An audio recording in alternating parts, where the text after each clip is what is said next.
We all know what the stakes are. But the other week, we got a powerful reminder when a woman named Audrey Smith Campbell was laid to rest. I first learned Audrey's story after I had the honor of calling some brave workers who were on a picket line in New York, just to tell them to keep fighting the good fight. Audrey was one of those workers. She gave nearly 30 years of her life to a company as a certified nursing assistant in the Bronx. 30 years of long days, short nights, holidays away from the family. She never asked for much, just the rights she deserved and the health care she was promised to help pay the hundreds of dollars a month she spent on asthma medication. But last year, her company suddenly stopped paying for health care. And this 64-year-old grandmother and the rest of SEIU Local 1199 decided they'd had enough. So even after she began suffering daily asthma attacks, Audrey hit the picket line.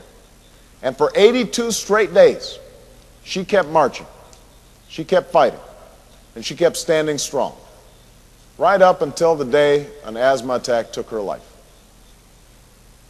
Audrey is no longer with us, but her spirit is. It's with you in Puerto Rico, and it's driving me on this campaign. Because we cannot accept this kind of injustice in the United States of America. We cannot tolerate the outrage of workers having to go on strike to get the benefits they were promised. Our working men and women should be treated with the dignity and respect you deserve.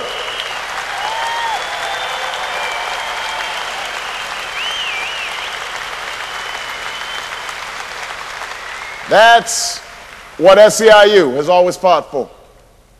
That's what the Democratic Party has always fought for. And that's what I've been fighting for throughout my career.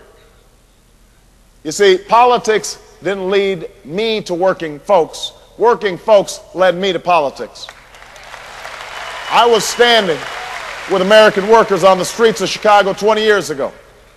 And the reason I'm running for president is because I don't want to wake up one day, many years from now, and see that our workers are still being denied good benefits and decent wages. The reason I'm running for president is because I know what it's like to see a mother get sick and worry that maybe she can't pay the bills. I know what it's like to go to college on student loans. I know what it's like to have to scratch and work and claw to build a better life for your family. And I don't want to wake up many years from now and find that the American dream is still out of reach for too many ordinary Americans.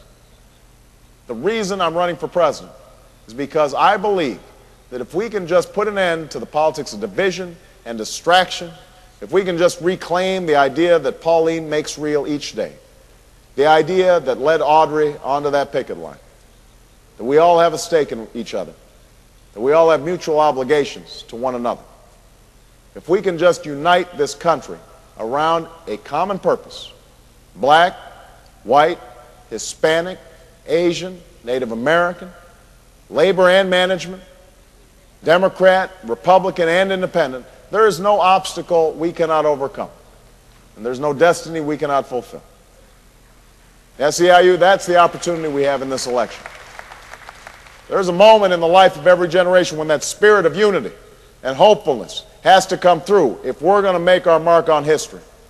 This is our moment, SEIU. This is our time. And if you keep marching with me and organizing with me in all the 50 states, if you keep knocking on those doors and making those phone calls and registering voters and talking to your friends and co-workers and neighbors, if I keep on seeing purple everywhere I go, if you vote for me, then I promise you this, we will win this general election, and then you and I, together, you and I, we are going to change this country and we are going to change the world. Thank you guys, I love you. Appreciate it.